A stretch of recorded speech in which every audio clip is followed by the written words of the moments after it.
9mm versus 40 Smith & Wesson versus 45 ACP. And what we have today is our Federal Hydrashok Deep. So I'm going to test these in my 5-inch pistols. I have my M&P 9 and my M&P 40 2.0. Those are 5-inch pistols, 5-inch barrels. And then my Glock 41 and 45 ACP. That's actually a 5.3 inch. However, you know, the bullet is actually, the cartridge is actually a little longer with the 45 ACP. So that kind of makes up the difference, makes it about the same amount of barrel travel. So 45 ACP, 40 Smith & Wesson 9mm.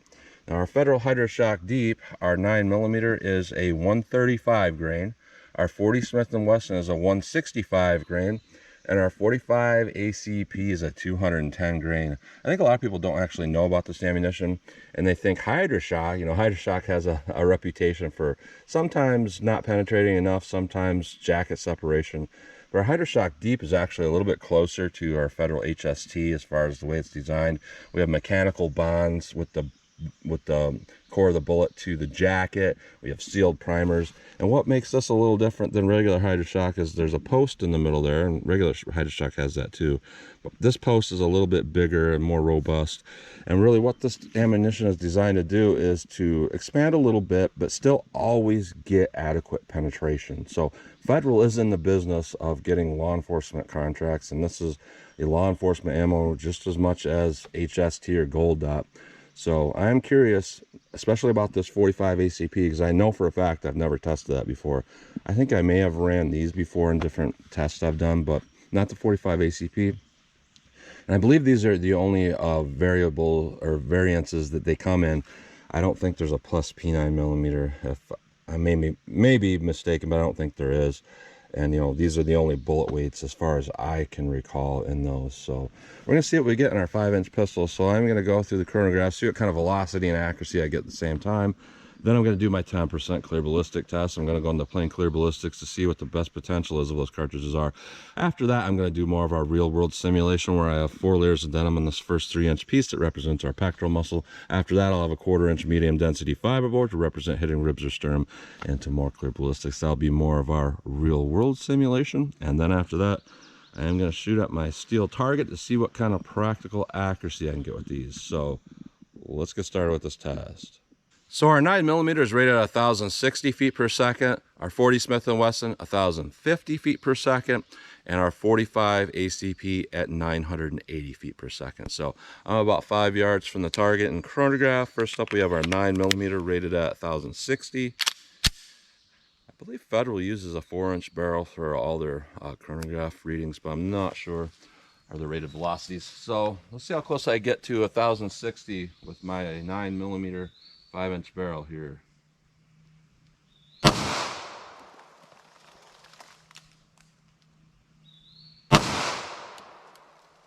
All right, let me raise that chronograph up. Lately it's been giving me some issues, and see if I can get some reads. All right, I'm a little bit closer, and the chronograph's a little bit higher. I don't know why it's been doing this last 3 times I've been out.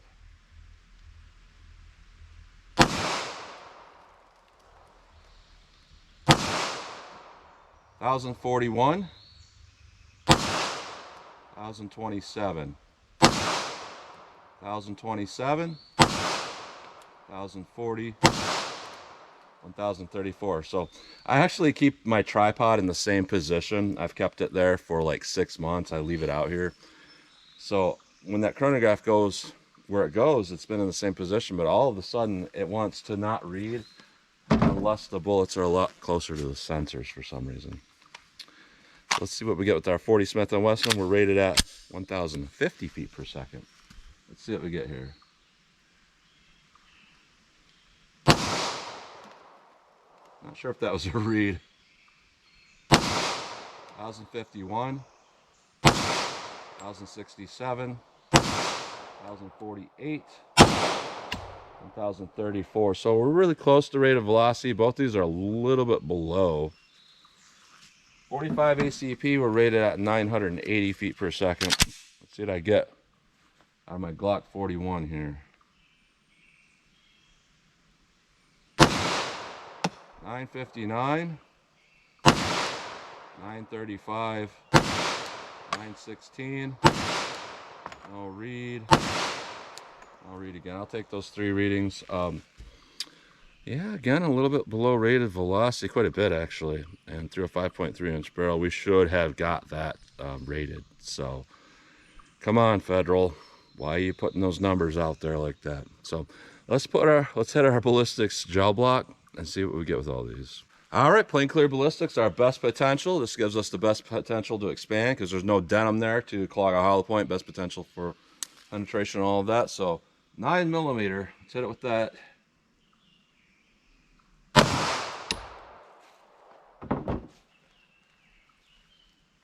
All right, let's hit it with our 40 Smith & Wesson.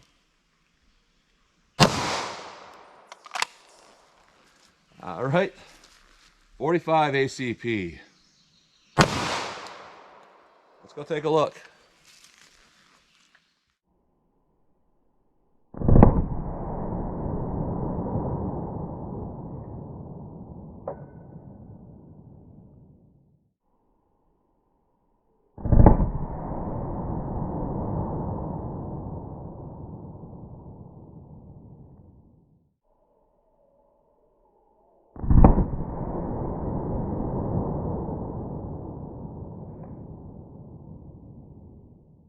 All right, so they weren't lying with deep penetration.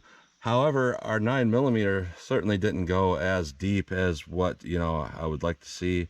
However, with the average energy range, that doesn't surprise me at all with the penetration it got. So in our first 3 inches here, 9mm on the bottom, 40 in the middle, 45 ACP on top. So these are actually looking like very similar amount of energy dump, which that would suggest a very well designed bullet. They designed it from the ground up, so it's going to energy dump regardless of how deep it goes. And honestly, what I'm seeing here is really good damage. Now with our 9mm, out of all 3 of these, that has the least amount of damage going on, and we only penetrated to 15.5 inches. And I shouldn't say only, because that's a pretty good penetration number. Now with our 40 and our 45, both those have a lot more damage, a lot more cutting damage. You can see this spiral pattern of that cutting going on. With our 40 Smith & Wesson, and we got a penetration of about 20 3/4 inches. With our 45 ACP, the total path goes to about 22 3/4 inches penetration. All of them look like they have a little bit of expansion. It's not massive pedal expansion. It's more of just, it expands out enough to cause damage and still penetrate deep. I would not consider these really over penetration. My gut feeling tells me that even the 45 here would not pass through a human attacker from a front-on shot. It's just not an extreme number. Like 22 3/4 is not, when I start seeing up here, I think questionable here. But even though it's quote unquote over penetration, and it quote unquote failed, really didn't. That did a lot of damage. So let's put on our denim, put on our MDF, do more of our real world simulation, see how they compare that way. All right, 4 layers of denim, a 1/4 inch medium density fiberboard, more of our real world simulation, see how our 9mm does. Let me set that back up, hit it with the 40. All right, more of our real world simulation, 40 Smith & Wesson. All right, let me set that back up, hit with the 45. All right, 45 ACP. Let's see what this does. Ooh, let's go take a look.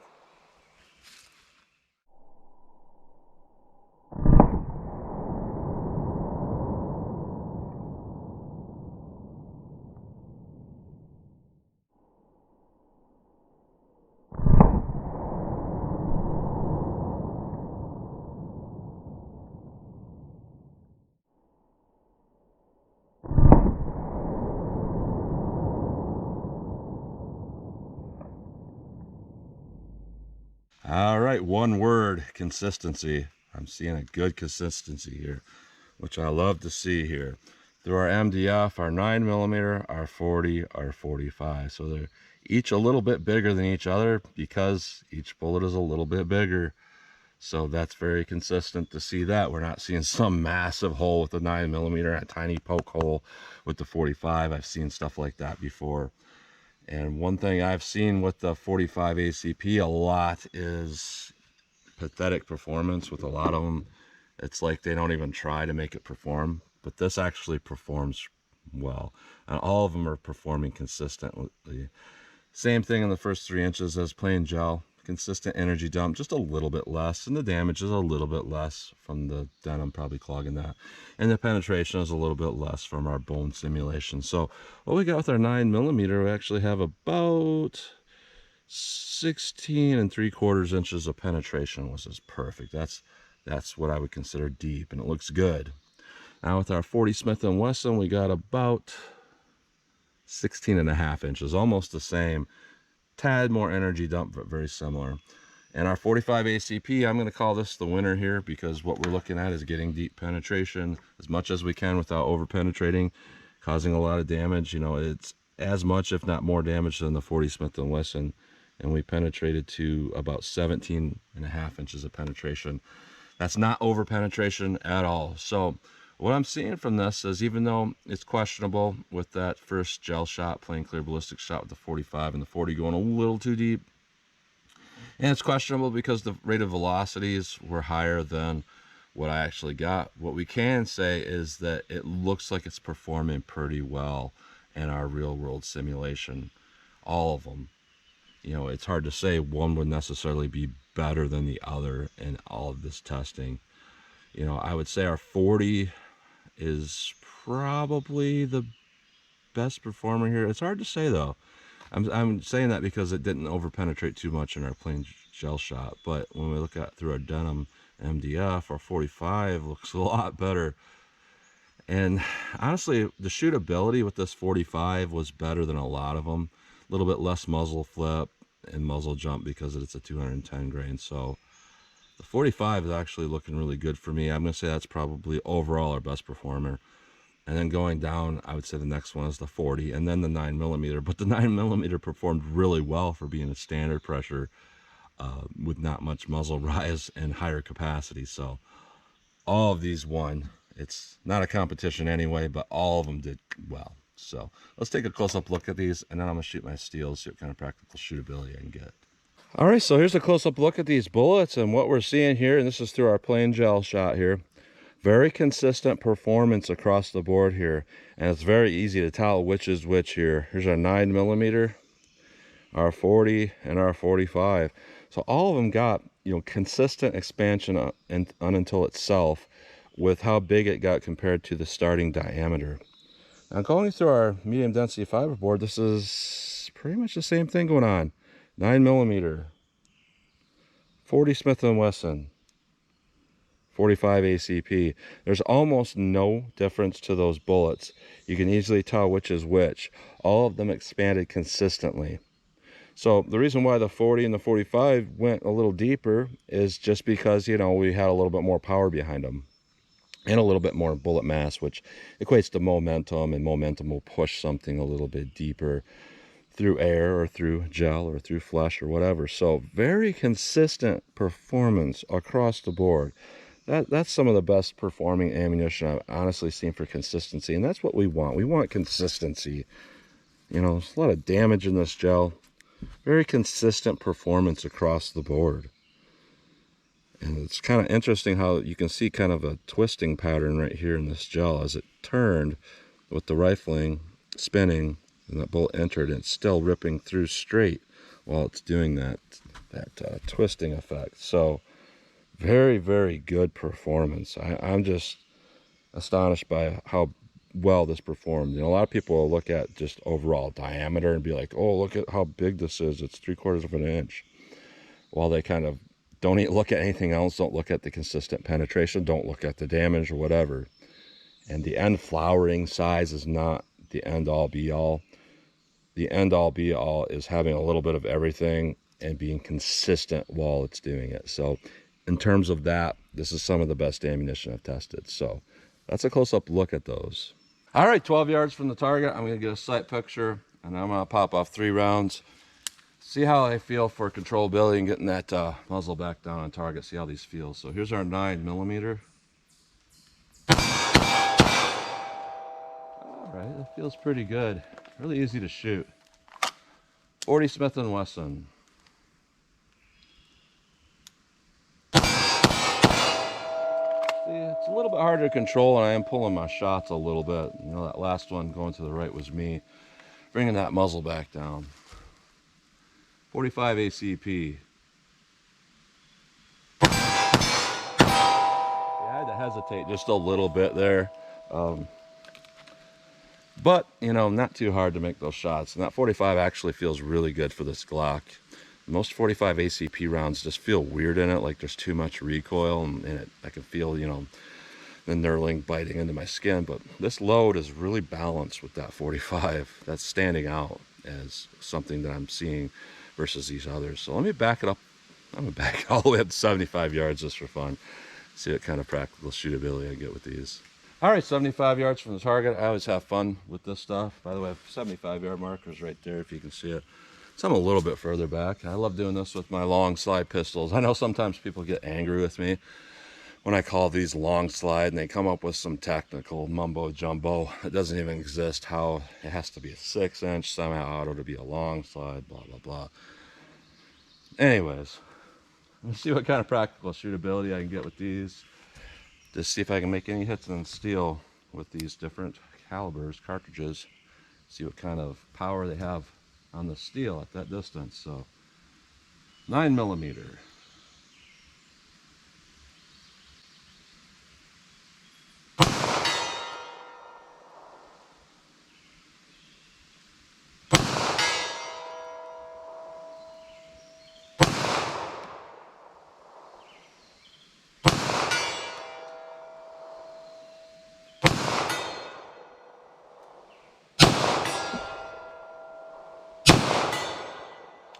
All right, those shot pretty good.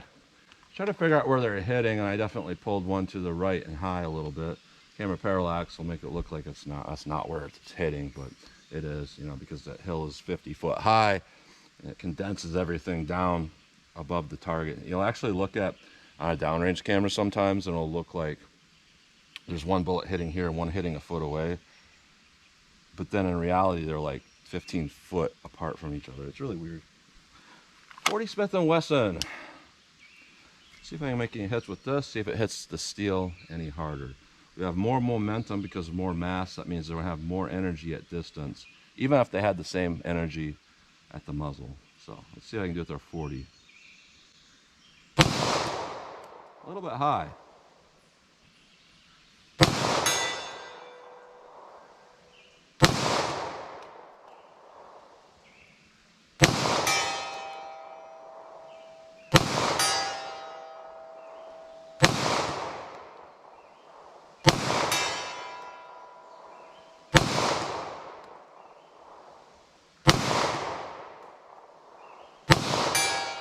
All right, so I had a little bit of a consistent rightward pull with those.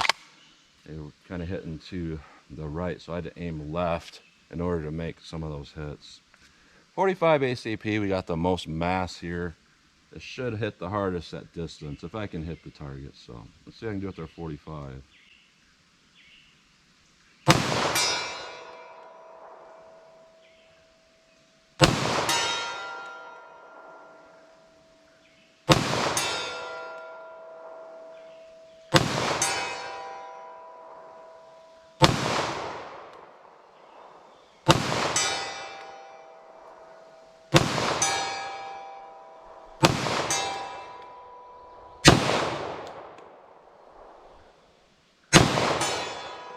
So I shot over the target a couple times, and you know, I was seeing a consistent thing where that steel was doing something that the other calibers did not make it do.